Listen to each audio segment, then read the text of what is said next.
ਤੇ ਕੁਝ ਜਨਤਾ ਮੈਨੂੰ ਵੱਡ-ਵੱਡ ਖਾਂਦੀ ਹੈ। ਮੇਰਾ ਹੱਸਿਆ ਯਾਰ ਗਵਾਚਾ ਮੈਨੂੰ ਜਾਇਦਾਦ ਦਾ ਵਾਰਿਸ ਚਾਹੀਦਾ ਤੁਲਸੀ ਭਾਵੇਂ ਮੈਨੂੰ ਰੱਖਿਆ ਕਿਉਂ ਨਾ ਰੱਖਣੀ ਪਵੇ। So I'm in conversation with Simran Sidhu, who has, for all of us, along with his dad and Blue Film Horse Films, have brought us resurrected, shall I say, Chann Pardesi for the Panjabi film lovers, an award-winning film from Simran himself, a Emmy award-winning director. So Simran, first things first, question that you've probably been asked many times: why Chann Pardesi? Because it's the best.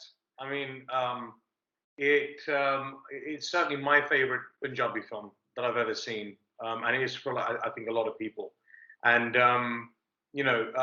really the whole kind of process really began in about 2011. I was still in film school at the time, and my dad and I were talking about, because people go to film school and then they come out of film school and then their careers it's there's no clear career path when you come out of film school to become a film director. It's everyone kind of has to find their own way. And so Dad and I were talking about what could be a potential next step, and Dad was like, let's call Baldev Gill, your Baldev uncle, because Dad had known him for many years. He had gotten Baldev uncle and Manmohan Singh actually together on Chann Pardesi back in the 1970s, because he knew both of them, but they didn't know each other. And my dad had originally written a letter to Manmohan Singh, who was at that time studying in Pune, saying, my friend Baldev here wants to make a film. Do you guys want to collaborate? So yeah, it was about 2011, and we were chatting about, what to do beyond film school and what would a trajectory look like. And so we called Baldev uncle over for a few weeks to our home in London. All right. And we picked him up at the airport, and like literally from the airport, we began talking on the way home down the M25. And at one point, Dad's driving, Baldev uncle is in the passenger seat, I'm sitting in the back, and Dad turns to Baldev uncle. My father's name is Dr. Chann Sidhu. He turns to Baldev Gill and he goes, "Yaar Baldev, tusi kende Chann Pardesi da ki ho raha hai, ki kar rahe hain tusi?" And Baldev uncle's kind of bemused. He's like, Sidhu Saab, karna ki hai, purani film hai, jo karna si kar raha hai. And then Dad goes, "Je kite Chann Pardesi nu dobara release kitta jave." And the car kind of fell silent. And then Dad sort of turned to me. I was sitting in the back, and he's like, "Yo, Simran, tenu ki lagda ho sakta ki nahi?" And at that time, being in film school, I'd just seen at that time the 40th anniversary remastering of The Godfather by Francis Coppola at the British Film Institute, and I was blown away by, because it was an actual film print. I think they were screening. I was blown away by the quality of it, and I was like, other film cultures and things, they remaster their films and restore their films and preserve them all the time. It's a normal thing, but we don't do that so much.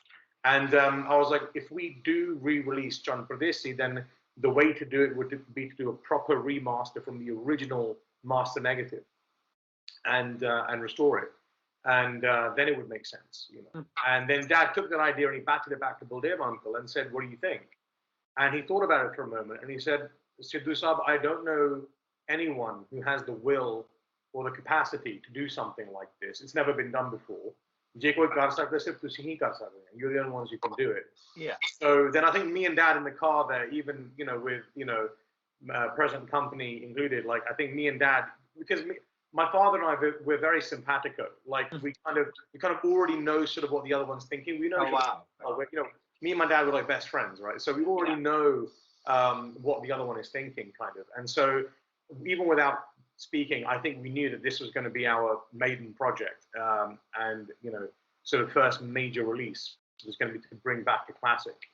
And so that's kind of where it began. And I mean, sorry, Simran, when you had gone into the London School of Filming, was that the path that you were going to go into Asian cinema, or was it Hollywood? And your first project is Chann Pardesi, which is we'll talk about it. Obviously, I've seen it and it's amazing restoration. It is an amazing job that you guys have done. But just from your point of view, did you ever thought that my first project is going to be Chann Pardesi? Punjabi films going to land on my desk? Not at that time.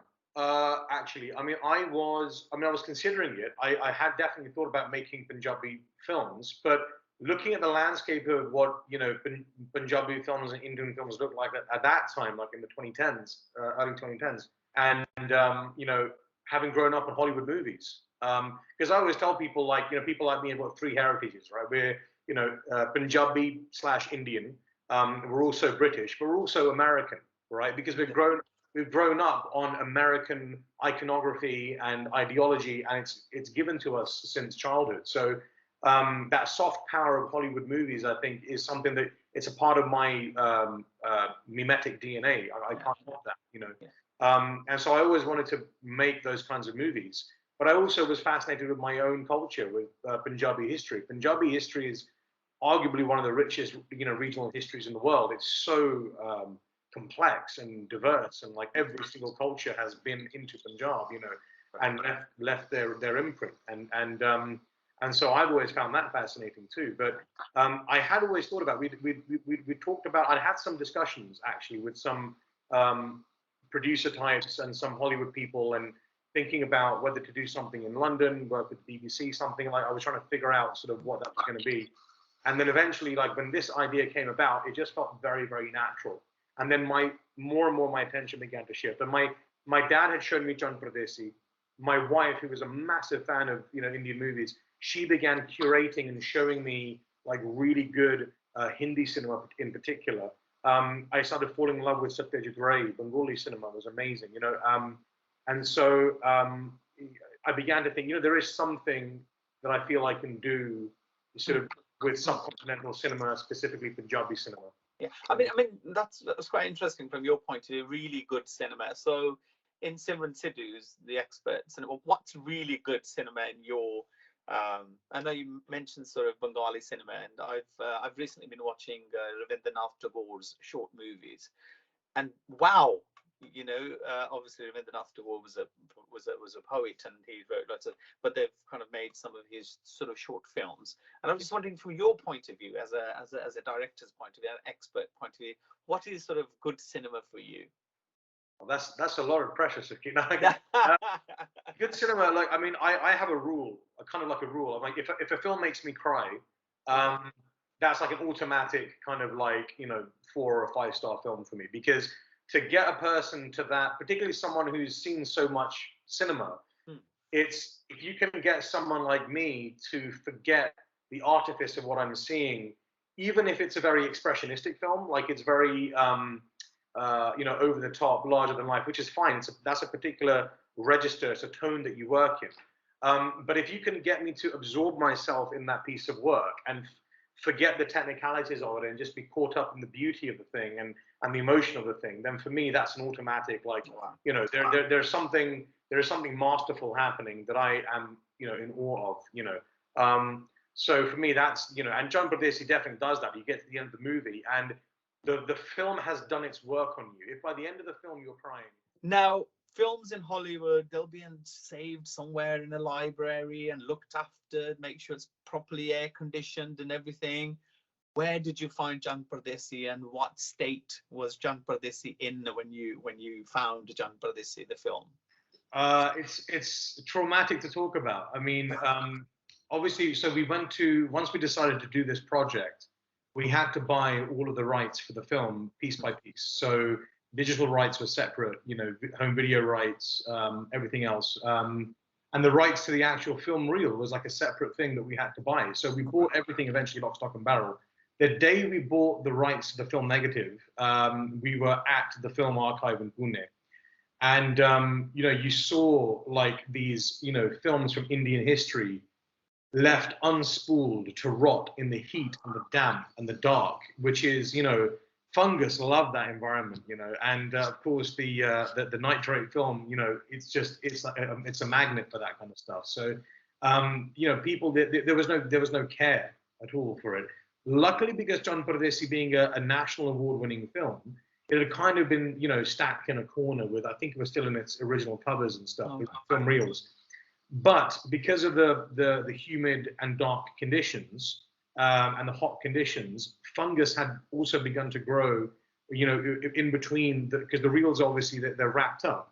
So wherever the gaps were, particularly towards the outside of the reel, you get more and more fungal damage. So the first thing we did is we pulled the reels out of there, 16 reels. We pulled them out of there, and we immediately transported it. It was literally like a medical procedure, like a transfer, like an ambulance coming in. We grabbed it and we took it to film lab in Mumbai, and first they washed it with water and then with other chemicals, and then they scanned it in high definition digital, and they saved all those files in the computer. And then the original film reels, now washed and cleaned to the best of their ability, until this day they're still kept there in the fridge. So they're specially refrigerated, kept preserved now. So and that hopefully now it should last for, you know, hundreds of years now, because film has that. If you keep it right, film has an extremely long lifespan. Certainly long hard drives, which corrupt very, very, very, very quickly. So that's there, it's stored. But then there was significant fungal damage even then to the film. So what we had to do was we went through it like frame by frame, and you would reconstruct parts of the frame using other references like digibeaters and other things, which is literally how they restored The Godfather. They did the same thing. You know, there are some parts of the film that are so damaged that it was almost impossible to recover. You can even see them in the film. There's only a couple of places really that's really, really bad, but it's still watchable. Like it's only for a little while, you know, usually towards the end of a reel where it gets really bad. But still, like, you know, they did an amazing job. No, I mean, on the back of that, I mean, I sat there and watched it through, and there's nothing that I thought, oh, that's damage. So you've done a remarkable job. Your team has done a remarkable job on that, and on the sound as well. So it was brilliant.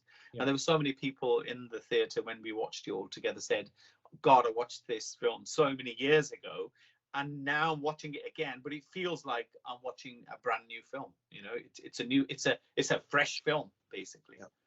Well, if you think about it, like all the top Hollywood filmmakers now are shooting. Well, a lot of them are shooting on 35mm film. That's the capture medium of choice. They'll shoot on 35mm film, and they will then scan that negative, and then, you know, they will do all of the post processing they'll do on the negative. So Christopher Nolan, for example, you know, the Dark Knight trilogy, Inception, you know, Interstellar, all that stuff, Dunkirk.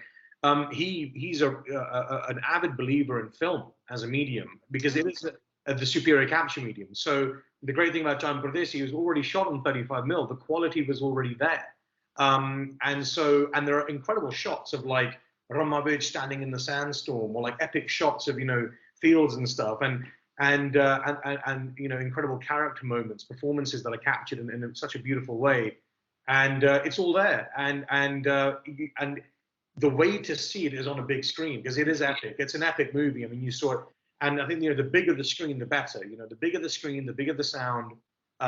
It's a truly it's a piece of cinema. Yeah. I still don't know. I think I might have even asked them at some point, but I still don't know how they got that shot of Ramavich standing in the sandstorm. Like, it's an extraordinary piece of cinema, because that one shot is telling you the entire story in one shot. You know, it's the struggle of this woman and that storm that she's captured in for the rest of her life after this pivotal thing that happens to her. And again, like something like that, you don't see that in Punjabi films these days. And also in those days as well, too, not having the drones or the cranes, or, you know, or the fans to get that shot. It's an amazing. I mean, you're describing that shot as I like a shot from a film called Pakiza, when she's singing Jalte Jalte, and the director just sort of pulls the camera out, and you hear the cook of the train in the background, and I'm just like, oh my God, I don't know why that, but it just opened, you know, there's just something about that scene, and you're describing it like that. It is beautiful, and you mentioned like drones and technology and stuff, but like, you know, my cinematography teacher at the London Film School, he used to have this saying. He said, anyone can take a picture, but it takes an artist to make a picture. Yeah. So the thing is, it's like, so for example, you know, everybody's got access to pen and paper, but not everybody is a master poet or a master novelist. You know, it's one of those things that, you know, film technology has become more available, but the basics of filmmaking are always going to stay the same, and that doesn't really. I mean, obviously, you need a certain minimum budget to be able to achieve something. But we see it all the time. Films with bloated budgets, but the end product isn't there because there's a lack of craft, or there's a lack of attention, or a lack of whatever, which is not the case in this film. When the film begins, at the beginning of Chann Pardesi, there's a card there dedicated to Balraj Sahni, his dream of good Punjabi cinema. That's what it says. And the thing is that all of the people who made this film shot it in 1979, none of them had made a film before. So it was a first for them all. So they didn't have experience, but what they had was passion and a dream and a goal. Like, we want to make a great Punjabi movie. We want to make the best Punjabi film. And that emotion, that sentiment drove them all the way to the end. Yeah. And in a way, like, because we're now also developing, a sequel, so, and I feel that the way that they inherited Balraj Sahni Saab's dream, and I feel that that's now sort of on our shoulders, because, this, the way that the studio system there functions at the moment, that's not really their priority.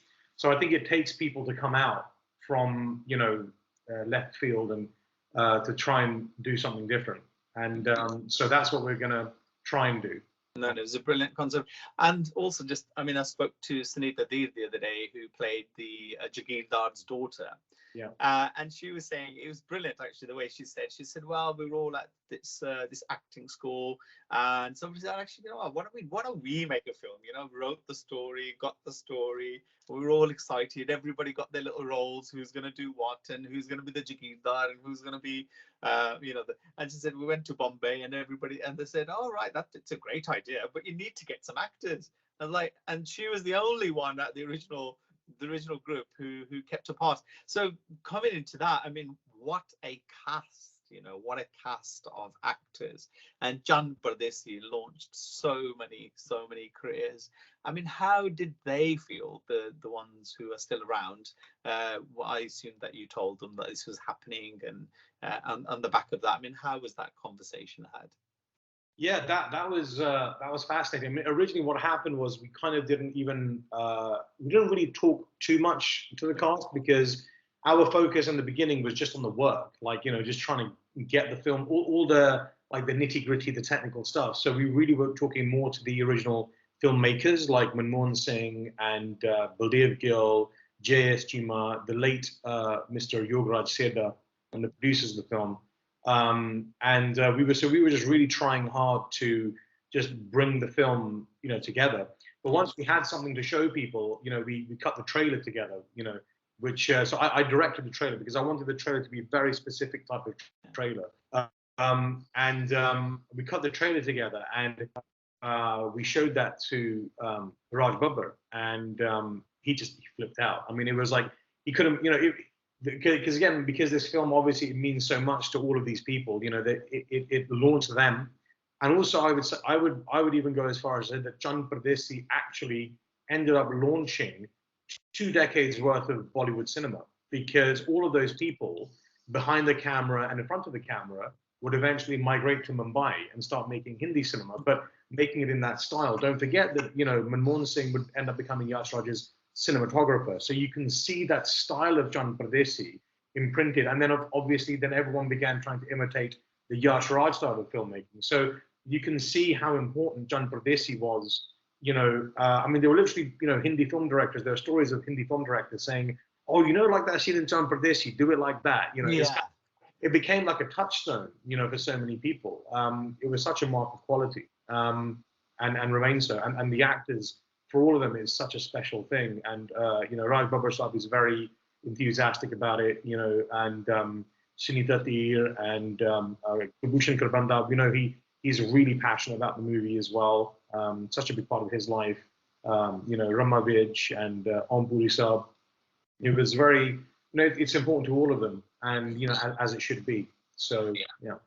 No, that's brilliant. Okay, we've talked about so much of it, Chann Pardesi. Obviously, it's just give us the dates once again when it should be in the cinema. And go and watch it everywhere. 27th of May, and 27th of May. Watch it while you can. We don't. It's an experiment, so we don't know how long it's going to last for. So just go and watch it, 27th of May, and then it'll be out obviously in the US, Canada, Australia, New Zealand on the 10th of June. So in a couple of weeks' time. But for us in the UK, it's the same as India. It's the 27th of May. Okay, so that's the 27th of May on the big screens, and like you said, that's the best place to watch it. Big sound systems, big screen, and I can't recommend it enough to everybody to go and watch it who's listening to us. But after the life of the cinema, will we see Chann Pardesi maybe on Netflix or maybe Prime, or is there talk of something like that? So that's one of the things that we did, was we wanted to really enhance the exclusivity of the theatrical experience. I mentioned Christopher Nolan earlier, and he's really negotiating hard for a theatrical window. So one of the things that we did was we actually refrained from making any sort of streaming deals for the time being. We want people to know that you have to see it in the cinema. That's why posters and the trailers is only in cinemas. When it comes on the streaming, Netflix, we'll let you know. As far as people are concerned, if you want to see this movie, you got to see it in the cinema. So that's a very good idea, actually. Yeah, so you've got to see it in the cinemas. Simran, wishing you all the very best, and I know you've already mentioned once that there's a sequel on its way.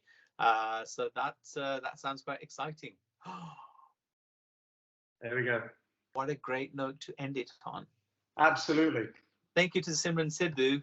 And you saw it here first, Chann Pardesi 2 in the pipeline. Simran, thank you so much. And all the very best. And thank you for speaking to us. Thank you, Simran. Thank